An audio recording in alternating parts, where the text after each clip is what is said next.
So I wanted to do a study on discipleship, and I had this whole big outline worked out,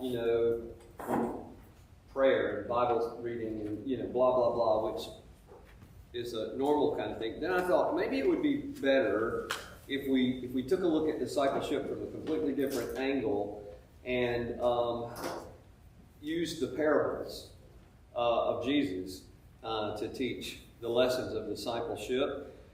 And so I started writing down. Well, I actually stopped when I got to 30 because I said, well, I ain't got 30 weeks to do it. And so I narrowed the 30 down to 12. And then I really narrowed it down to 11 because the first lesson of discipleship, all of discipleship, has to begin with love, and we'll talk about that in a minute.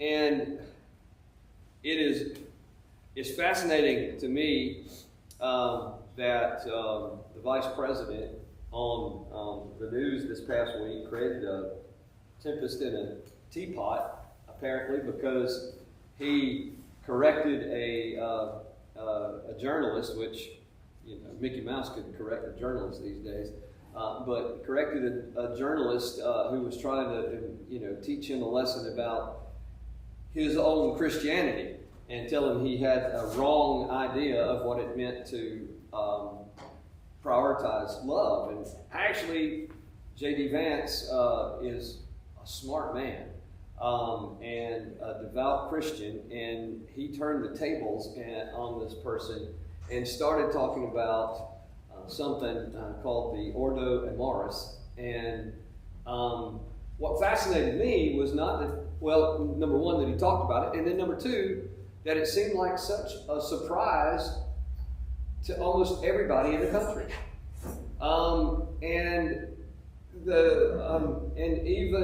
I noticed on Twitter there was even a couple of nincompoop ministers who wanted to take him on about it, and people from all across the spectrum of the church pounced on him, and they just were quiet. So I thought, discipleship begins with love, but one of the things that I guess we don't talk about a lot, and we preachers are guilty of not talking about this kind of stuff because we don't think about it often. We have other things that are priorities, and then we just assume that everybody knows about what St. Augustine really called the ladder of love, or the hierarchy of love. So it goes all the way back. I mean, it's a very biblical principle, but it goes all the way back to its first formulation with St. Augustine in the 4th century. So remember, St. Augustine is a city in Florida. St. Augustine is a church father. So early Testament, spelled the same way, but anyhow. So there is the Ordo Amoris really means the order of love. And a lot of people will not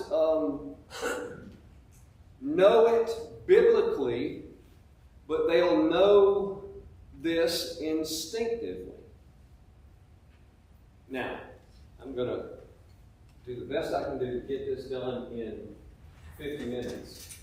But what I want to do first is do something that I know I've done before, but I want to do again, just to show you that when we speak of love, we am I getting out of the oops?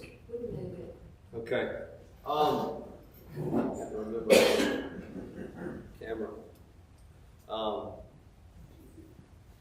We went to that youth rally last night, that youth and children's rally in Easley last night, and the place we were sitting in, it was dark, and they had these lights on the ceiling, or up in the ceiling, that swooshed down and around. And Dylan said they got on his nerves after a while because every time he looked towards me, the light was shining on my head, and it was just beaming everywhere else.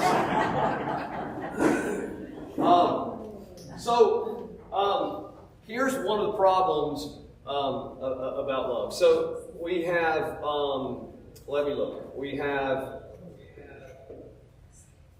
agape love. We have, let's see. Let me see what I want to go with. We have, now how did that happen? I didn't do that. We have Philos love. I'm just going to put 4 on here. We have Eros love, and we have Storge love. So, now this is obviously, now I'm going to give away the whole teaching right now, but this is obviously a ladder. That's a poor ladder, but it'll work if you stand on this side, I guess. So at the bottom of the ladder, you have Storge love. Storge in Greek. So in English, we only have one word, right? And it really throws us for a loop. But in Greek, they've got a lot of words, but I'm putting the primary ones here. Storge is the love that is love for stuff, mainly for inanimate objects. I love my truck, which is a country song. I love pizza. I love baseball. I'd love to have hair. Just the weird way we use. I love to play golf. I love to eat catfish or barbecue or what have you. I love to plant corn. This is the kind of love that we have down here. Eros love is. It depends on where it lands here. But I put it down here because in general, Eros love is what we would call attractive love. It's where you get the word erotic, so it does end up meaning sex and then sexual love, but in its proper context, sexual love can only come in the bonds of marriage.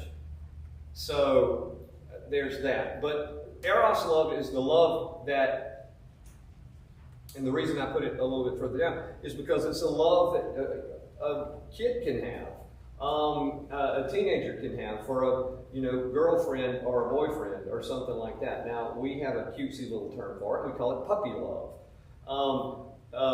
So down the chain, there's that. Now if you do get married, then this one comes up to here and moves into second place.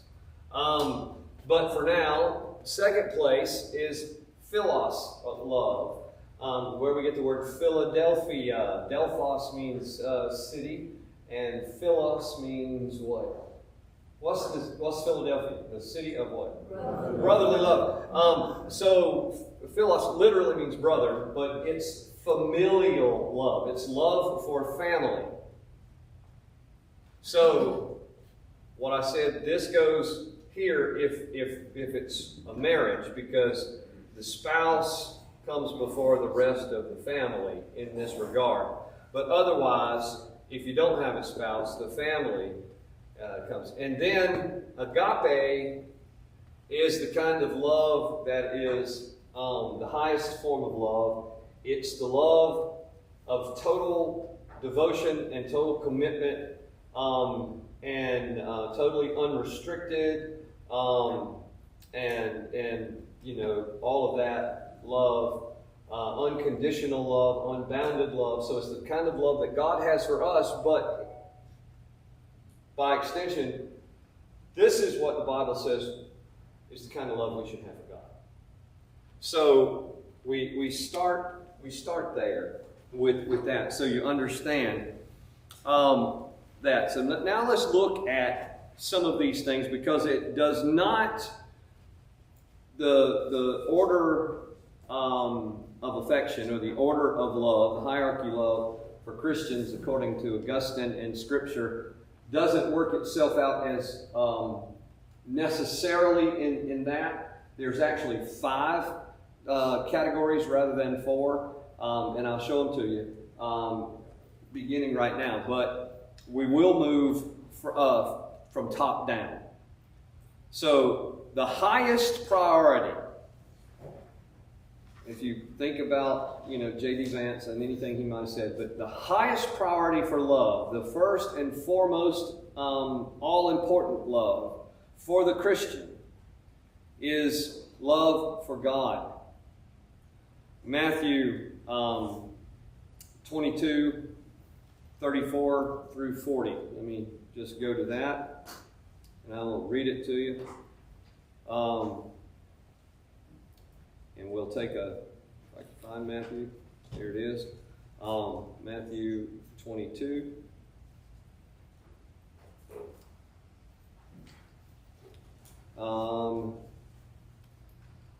When the Pharisees heard that he had silenced the Sadducees, they gathered together, and one of them, a lawyer, asked him a question to test him. By the way, a lawyer here, and this is in reference to Jesus, a lawyer here does not mean an attorney. A lawyer here means someone who is skilled, knowledgeable, and expert in the law of Moses, the law of Judaism. So he's trying to trip him up, and he says, obviously, asks him a religiously legal question, Rabbi, what is the greatest commandment in the law? And he said to him, you shall love the Lord your God with all your heart, with all your soul, and with all your mind. This is the great and first commandment. And the second is like it. The word does not mean the same. Homeos is similar. So the second one is similar, not of the same stature, but it's similar. You shall love your neighbor as yourself. So, the commandment to love God above all else is the Christian's highest priority. It is the top rung of the ladder. Everything else flows from your love for God. This is why the world is so screwed up. It's why the country is so screwed up. If you don't get this one right, you won't be able to get the others right. So this is where it all flows from, because it not only establishes God as the object, the supreme object of our love, but it also establishes God as not only, praise God, from whom all blessings flow, but God is the one from whom proper love flows. He is the source of love. And what we know of love, we learn from God. We're given grace from God to do that. In Deuteronomy, of course, Deuteronomy 6:5, love the Lord your God with all your heart and all your soul and with all your strength. This is just underscoring the fact that the New Testament and the Old Testament are not in disagreement. They both say the same thing, that love for God it is not something that can be left out or pushed down the list. It has to be first. Now, it's not technically a parable, this great commandment, the greatest commandment story, which is in Matthew, Mark, and Luke. But there isn't really a parable that fits with this technically. There's one, and I might look at it in a minute, but the primary lesson is the greatest commandment. Now I will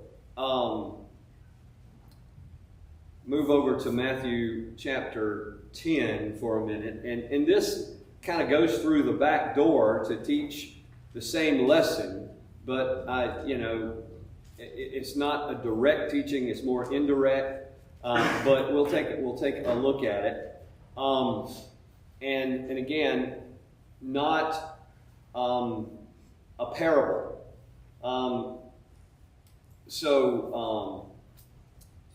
Let's take a look. Matthew 10, beginning with verse 34. Jesus said, "Do not think that I have come to bring peace to the earth. Greg, there's a sheet on that table right back there, and Eddie. That I have come to bring peace on the earth. I have not come to bring peace, but a sword. For I have come to set a man against his father, a daughter against her mother, and a daughter-in-law against her mother-in-law. And a person's enemies will be those of his own household.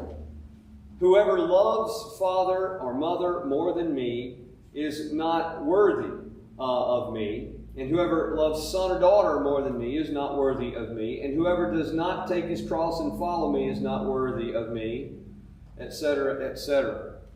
So, again, you have to be careful with this because Jesus is not saying don't love your mama or your daddy or your mother-in-law, although... Careful, yeah, careful. I know. But what he is saying is every other love comes after love for God. And Jesus, obviously, here, this is one of those one of those great passages where he doesn't hide the fact that he is God. Devotion and allegiance in that day, worship and total commitment was, given to only two people: the emperor and God. And Jesus was obviously not the emperor, so he was, saying he was, God. So again, Jesus teaches that nothing is ahead of our love for God. We live in a time, and I've got to be careful because, we're in this moment that our church is growing, and I just said we've got younger people coming and young families coming. But we do live in a time now that I'm really glad that fathers and mothers are taking a much greater interest in their children and in their children's lives and that sort of thing, and want to help them succeed in life and sports and everything else. And they think that they're really being good parents and being truly loving because they're, taking their kids to play baseball or basketball or, foot hockey or whatever else it is they go to play on the weekends, or cheerleading or gymnastics or dance or whatever other thing they might be involved in these traveling things. I'm putting family first. Well, that's only admirable to a degree if your family really is first, and if your family was first, you would have them in church because you would demonstrate to them that God is first. Everything else is secondary. You can still love your family and you can still place them ahead of everything else, but you're teaching the wrong lesson when God is not first. You're raising children to understand that church, God, rightful devotion and worship and all of that is an addendum to life. And it happens when baseball season is over, or gymnastics is over, or whatever else, volleyball, or whatever else it is that we go to. So, number one on the list of priorities, God. Love for God is the highest priority. Now, the next one on the list should be really something that we really just kind of get naturally, and it's who comes after God? Our natural families. This is number two. I never did, I still don't, listen to a preacher named John Piper. Some of you probably heard of John Piper. I don't necessarily have anything against John Piper. His voice is a little too grating and annoying for me to listen to on a podcast. I tend to like to listen to Alistair Begg, who's from Scotland, and Sinclair Ferguson, who's from Scotland, and people like that. I just flows a little bit better. But John Piper got into quite a dilemma and lost a lot of people in his church and lost a lot of people that listened to his radio broadcast when he famously said that if somebody, burglars or, vicious burglars, I guess, broke into his house and were holding his wife captive, as a follower of Christ, he didn't think that he could do harm to the villains. And of course, that's just Divorce City right there. I mean, I'm hearing Tammy Wynette singing in the background, D-I-V-O-R-C-E. He better be worried about his wife now shooting for saying something like that. But this is the dilemma, because you have Christians, and in fairness to Piper, he comes from a tradition of back in the past that was pacifistic. And so the pacifists, they got it wrong, just, in their approach to that. But the whole notion that I would have to even stop and think about defending my family from an intruder or from harm actually says that you don't understand your place in the family and the order of love that you must have as a Christian. The Bible is quite clear about this. We're going to get to a parable in a minute, but take a look at Ephesians. Ephesians 5, and beginning with verse 25, it certainly, Paul doesn't leave any room for doubt. Husbands, love your wives just as Christ loved the church and gave himself up for her. There is no murkiness about that.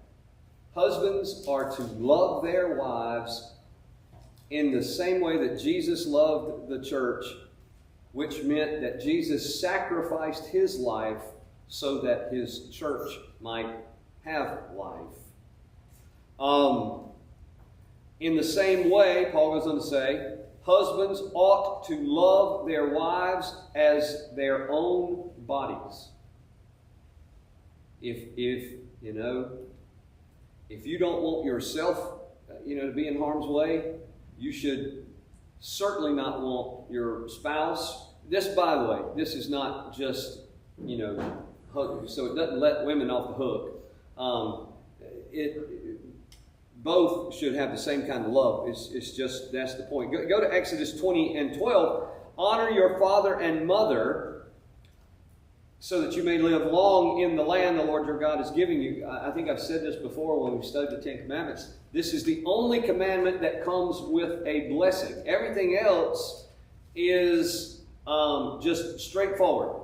Love God, no idols, don't lie, don't commit adultery, don't steal, don't covet, don't da-da-da-da-da.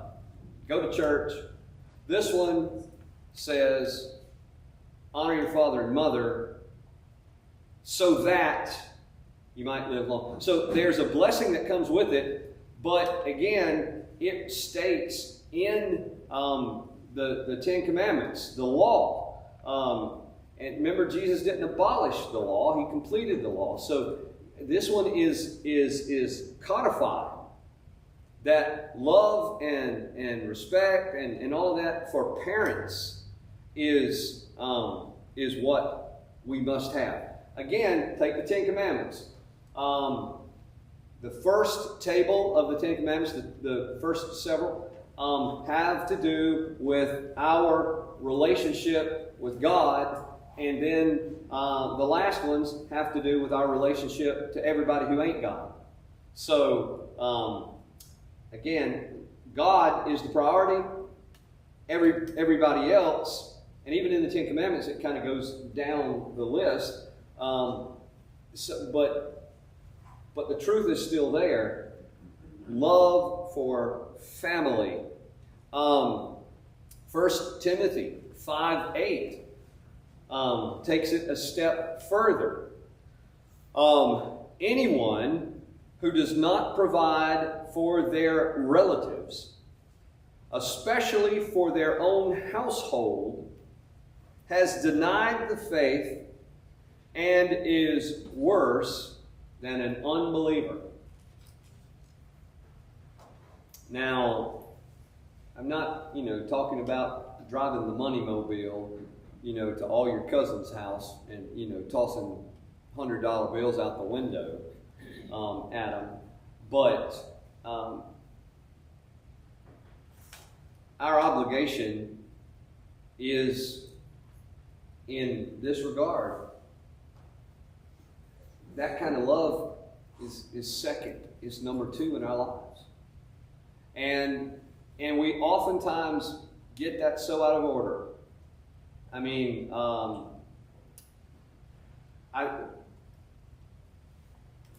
everybody in here, I'm sure, certainly doesn't have as humongous a family as I do, and sometimes that can be stressful. I think we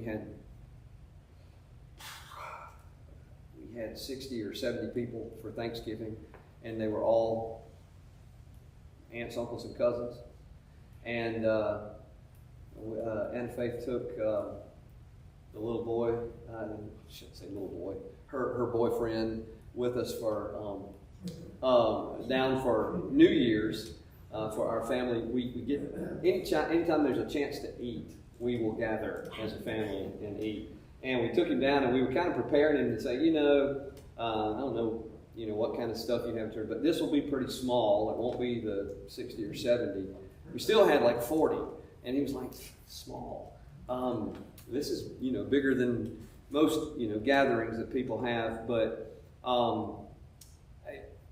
I'm fortunate in that regard because I talk to my cousins every day.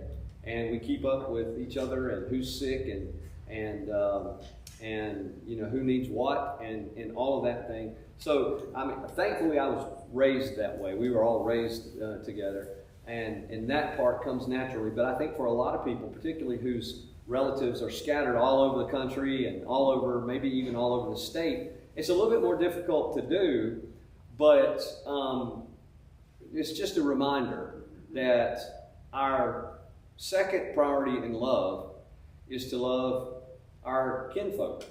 And notice I didn't say our biological relatives, because if you marry into a family, you're not biologically related. If you adopt somebody, you're not biologically related. If you have been adopted, you're not necessarily biologically related. So it is your natural family, rather than, I would say, biological family.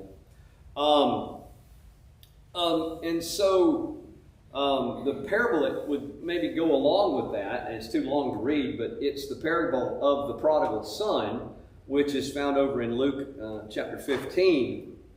And of course, you know the story, and the young boy, the prodigal, wants all his inheritance and all that, and then he goes out and he wastes it on wine, women, and song, or sex, drugs, and rock and roll, or whatever you want to call it, reckless living. And then he, wakes up one day in a pig pen with his face down in a feeding trough, and he realizes that he's messed his life up, and he repents. And so you get how Daddy knew he was coming home. Not necessarily the moral of the story. And this is a two-part parable, by the way. It has a two-pronged lesson. One is about how God loves us, but it is also about how we ought to love one another. So Daddy sees him coming, and he takes off running to him. And that may be the most significant but overlooked part of the whole story. Because in Middle Eastern culture of Jesus' day, men, and particularly older men who were wealthy and prominent, they walked. And they didn't walk fast. The slow pace indicated their status, generally speaking. Running was reserved to children, women, and crazy people. Because, just running around, and all this.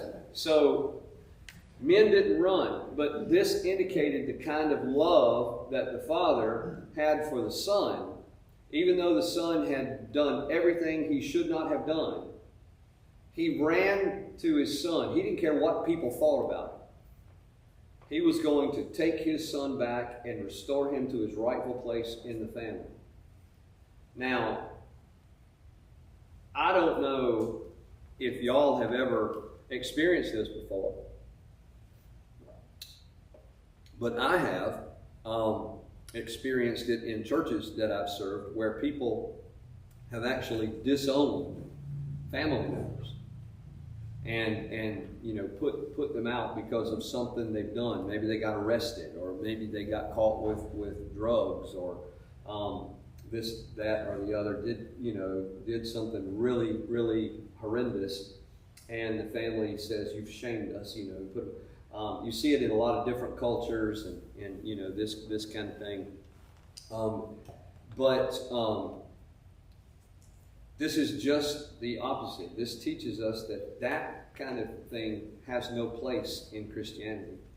The Christian responsibility is to not care what people think, not worry about shame or reputation or any of that, but to drop it all and embrace your son or your daughter or your brother or your sister or whatever who has repented. Now, there is a caveat to that. We don't just throw blanket forgiveness out on everybody. God doesn't work that way. Repentance has to come, and that change. But anyway, there's that. I don't want to get too deep in that. The other son is an interesting point too, but it also shows love. Because the other son, the older one, he takes the different route here. Unlike Daddy, he gets ticked off at Junior, and he don't want anything to do with him. And the father says, you need to behave. This son of mine who was lost is now found. He was dead, and he's now alive, and you're no less loved now because of this. We need to celebrate. And so the whole teaching there is the Father's love for both his sons, who were both in error, is the kind of love that God has for us, but it's also the pattern of love that we should have for one another. And it takes precedence, family love, over everything that's below it. So we've got number one, God, number two, family. Let's go to number three. Love for your spiritual family. This one is a progressive liberal Christian's nightmare. And this is what gave the reporter that interviewed J.D. Vance such conniption fits. And there is a parable that goes with this one, and I'll go back to Matthew, but we're going to go to Matthew 25. Just a minute. We're going to move down past the virgins and the talents, and we're going to go, here we go.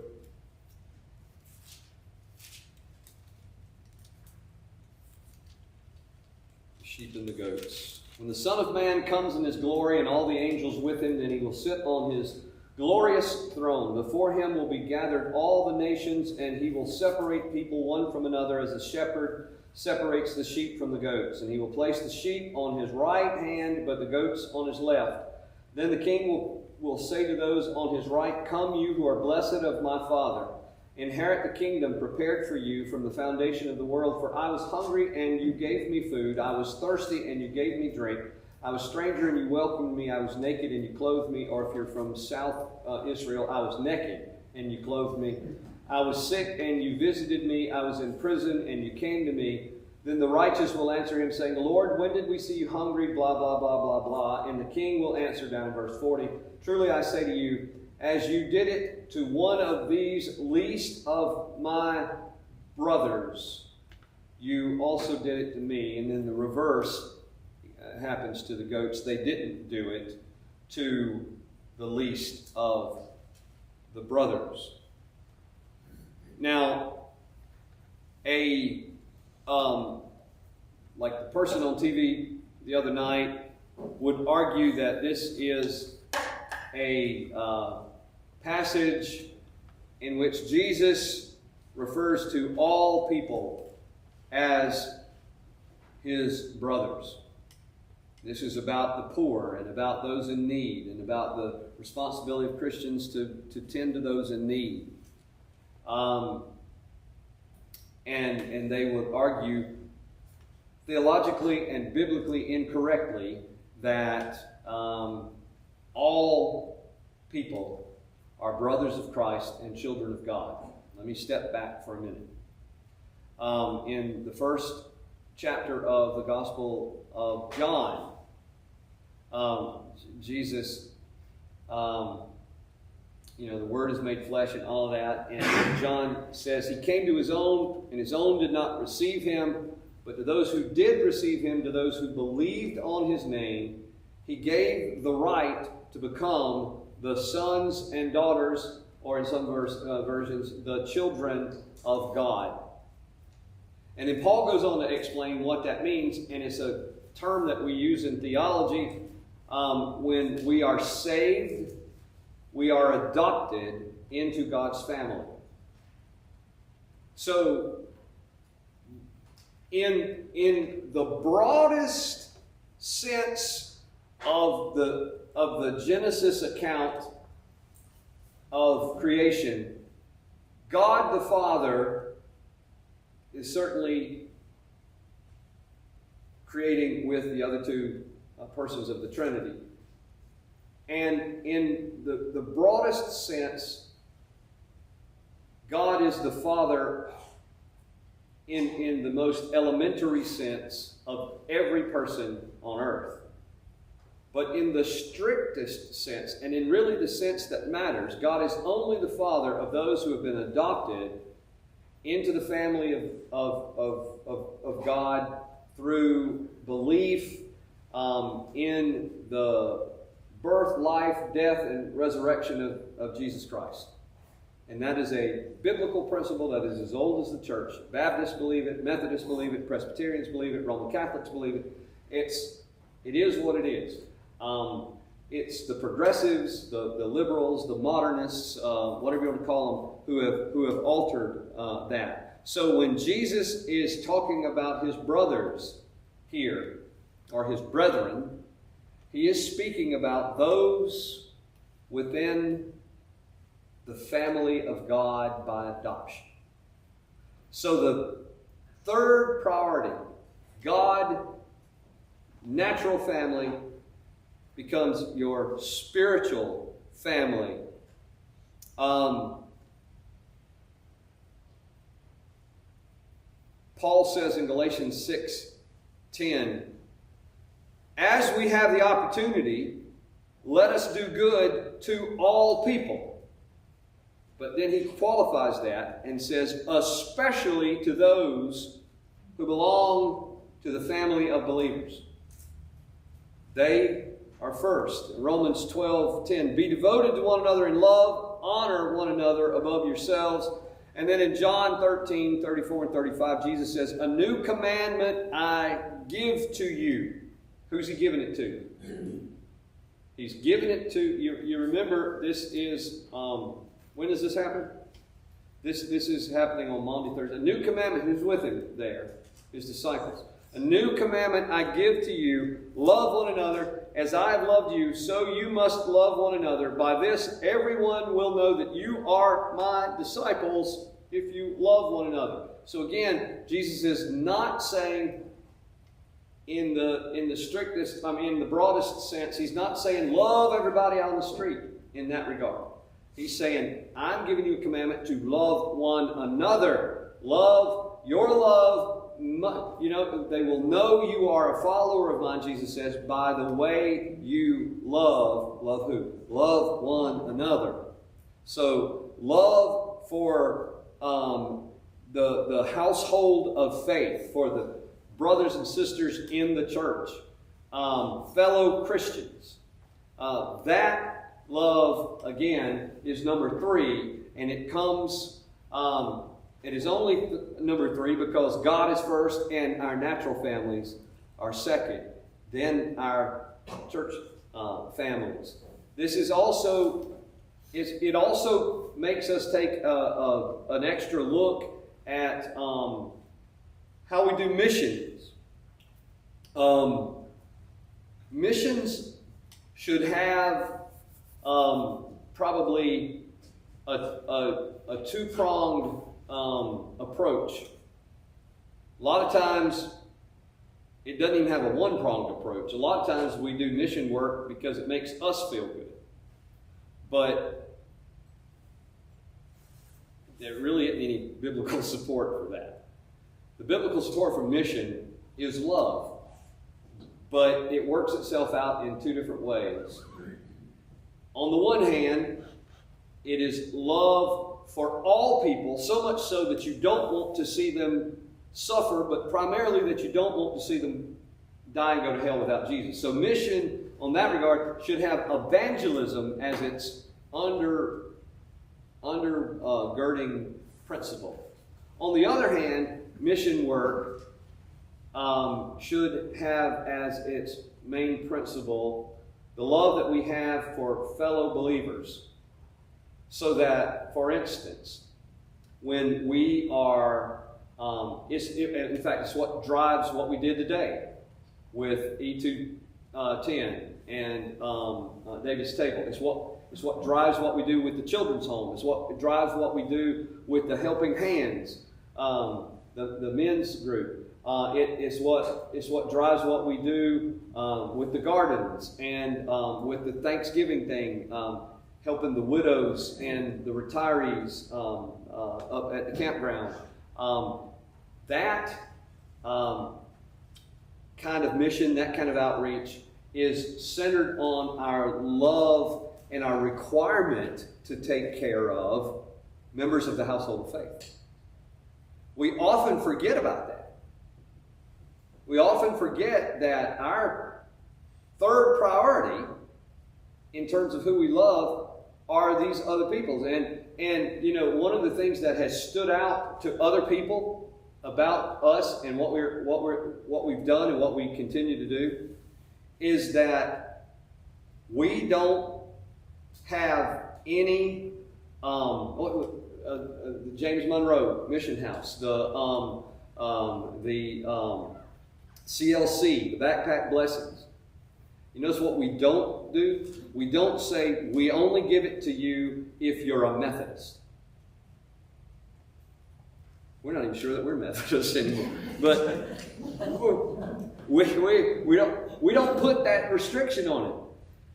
We say to, like the CLC kids, we are going to do this for you because you either are a Christian already or your heart is, this Holy Spirit is drawing your heart to be a Christian. So you're in the family. Everything else, and people have recognized this fact that, y'all don't care what denomination, these people belong to or anything. Y'all are just doing what Christians are supposed to do. Loving members of the household of faith. Number 3. So then let's go to number 4. This is where that woman who interviewed the vice president was taken quickly to school. Because number 4 is the 4th priority on the list of 5. So right next to the bottom. Not to say that we don't have the responsibility, but the number 4 is love for non-Christians, love for neighbors, love for enemies. So, Jesus asked the question, who's your neighbor? Everybody's your neighbor. In the early church, it was real easy to see. Who's a non-Christian? Well, everybody that ain't in our little group. Who's your enemies? Back then, it was practically the rest of the world. Today, we can find enemies even in the church. And then you have to be, this is, again, boy, you really have to understand that it's like an onion here. You got to start peeling layers. So if you end up with an enemy in the church, it means one of 2 things. That either both of you are just dead wrong and completely blinded by the sin that has caused you to become enemies, or one of you ain't a real Christian. And this is where discernment has to be. And so don't think we don't have enemies, because we have enemies. Read the newspaper.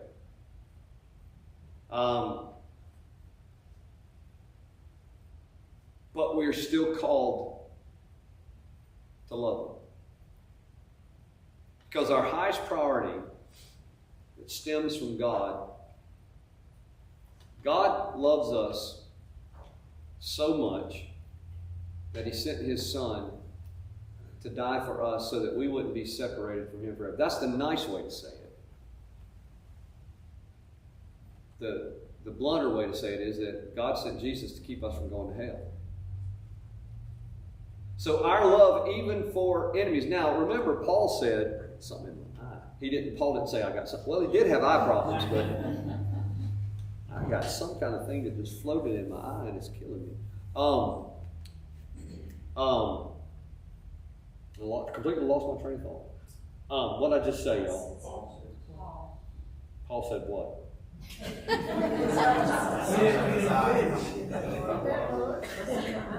That's terrible. That thing just threw me right off.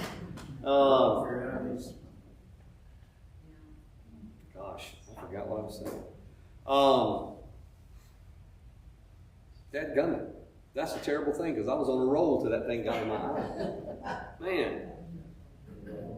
This is what happens when you don't work with good notes.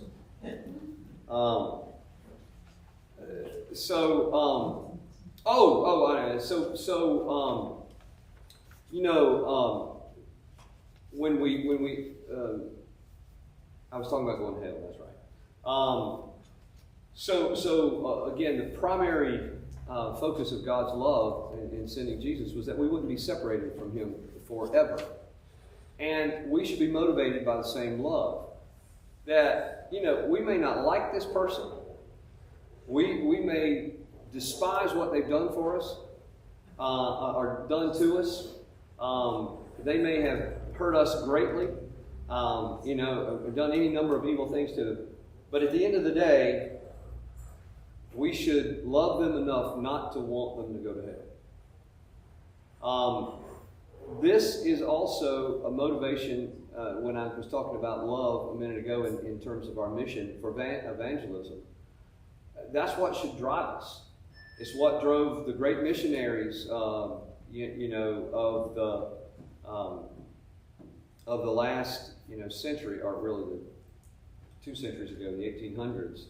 Like William Carey and Adoniram Judson and all of those people who went all over the world, and people like Lottie Moon and Nelson Bell, Ruth's father, and all of those people, E. Stanley Jones, great Methodist missionary. They were completely different doctrinally. Baptist, Presbyterian, Methodist, Anglican, but they all had as their driving principle love that was so great for these people that they didn't know. They wanted them not to go to hell, even if they were their enemies. My first church when I was in Greenwood, John Williams was a retired minister. Miss Janet, he was from King Street. Did you ever hear of John Williams? Williams. Yeah, John Williams. Anyway, John was just a wonderful guy. He was a pilot, Army Air Corps in World War II, and I remember I think he was shot down. He was shot down. He was put in a prison camp in one of those jungle prison camps of the Japanese had, and his whole time there was this particular one guard who bothered him so much and mistreated him so much, but he kept telling him he was praying for him. He was going to be praying that he would become a Christian, and the whole thing. Of course, then in whatever it was, September of 1945, when Emperor Hirohito announced to the nation that he was just a man, an emperor, and he was not a god, John would tell the story that at some point after the war was over, he saw that man again, that prison guard, and he said his world shattered when the emperor said he wasn't a god, and he remembered what John had told him. Even though he had been beating John told him that God loved him and his son died for him and the whole thing. The guy eventually became a Christian. And I've told that story. I just remembered it. I've told that story at least once in a sermon, but what a great story it is, just to remind us that even the people who are literally your deathly enemies, who have you in a prison camp and are torturing you and whatnot, our love for them should be so great that we don't want them to go to hell. Now, let's go back a minute to what John Piper said about he was trying to use that same argument about the burglar holding his wife. He knew his wife would be saved, but he wasn't sure about the burglar. I think he was wrong, and this sounds very crass to say it this way, but at that point, the burglar's salvation is better. It ought to be something that he better be worried about before I pull the trigger, because that is not going to be the time for me to do evangelism. Or for anybody, because again, your higher love is to your family, and that's a completely different situation, I guess, than what John was in, and what we're all in these days. But the next love, the fourth love, then is that love for non-Christians and neighbors and enemies. Again, Jesus said, love your neighbor as yourself. That would be, that's Luke's version, Luke 10:27, and then Matthew 5:44. But I tell you, love your enemies and pray for those who persecute you. Luke 6:32 and 33. If you love those who love you, what credit is that to you? Even sinners love those who love them.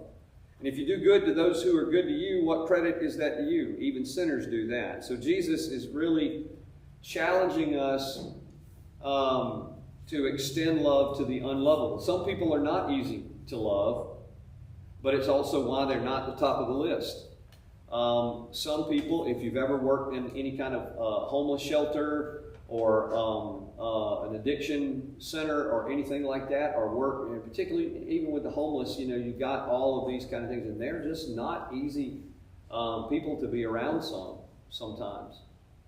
But our motivating, factor, if you're going to go into that situation, if you're going to put yourself out there, you've got to remember that you have to love people sometimes when they don't love you back.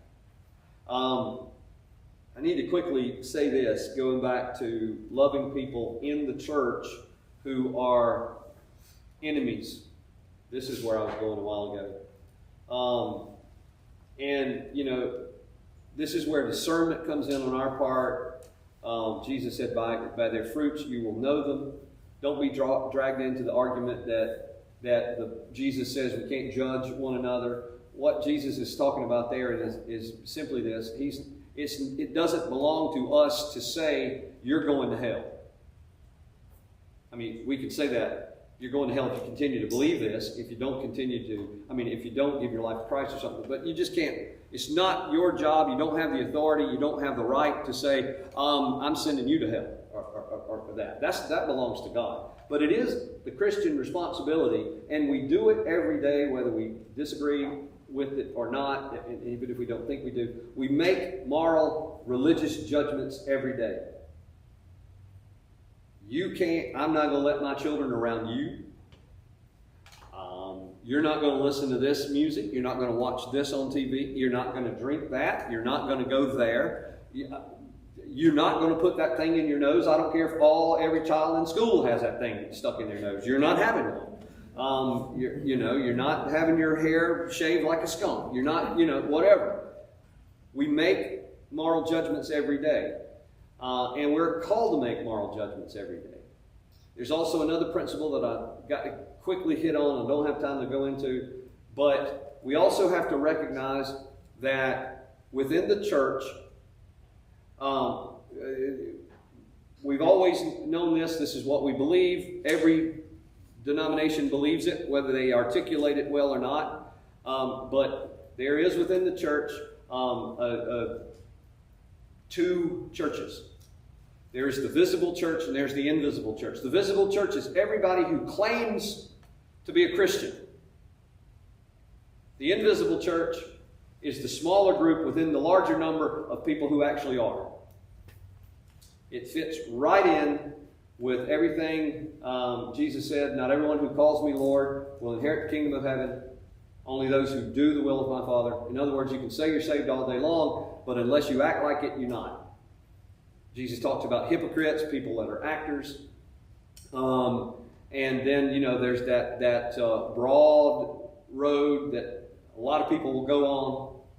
And then there's that narrow road that only a few will go on. Jesus says, many are called, but few are chosen. Again, the whole thing, it all goes into the same thing. Visible church. So there's a lot of people in the church, probably, in some churches, that's probably an astounding majority of people who are Christian in name only.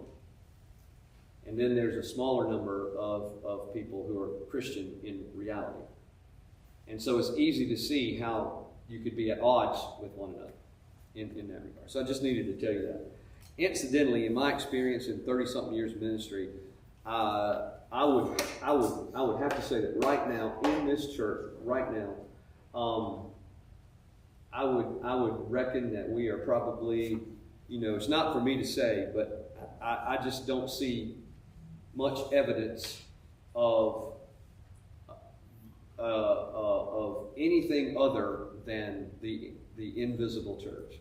That smaller number that exists in a lot of other churches, it seems to be the prevailing number here right now. In other words, we are probably fuller today with people who are truly Christian than any church, that I would know of. Last thing, the last one on the list is love for stuff, love for the world, love for creation. This is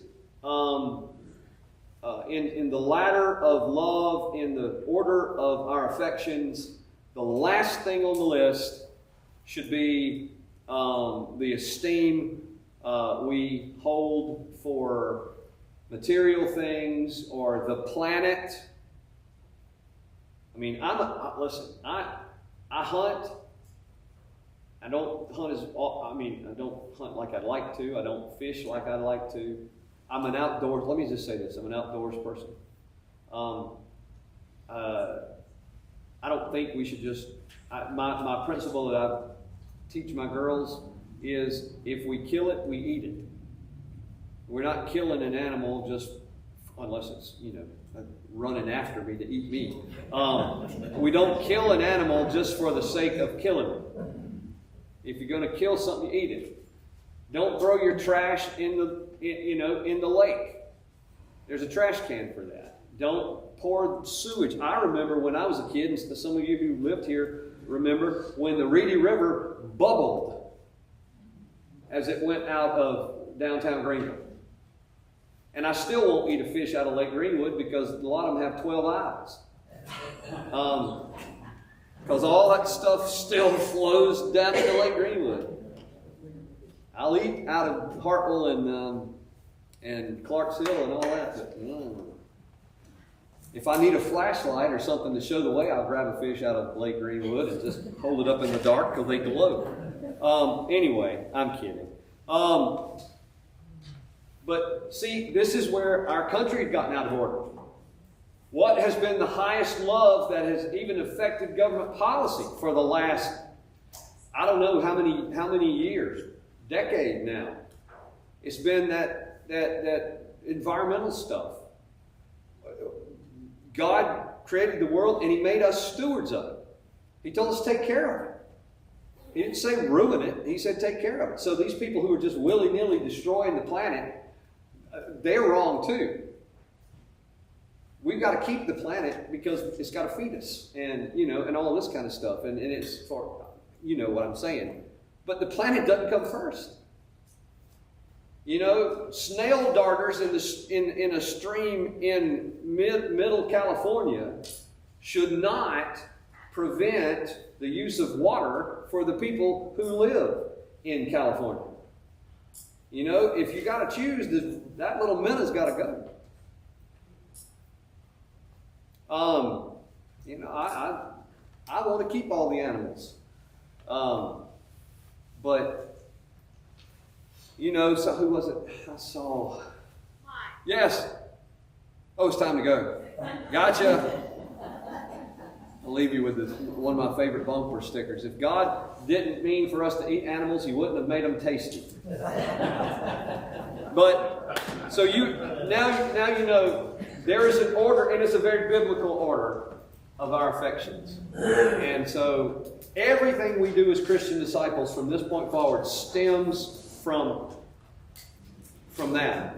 And if we don't get the proper order of our love correct, it's going to be hard to get anything else.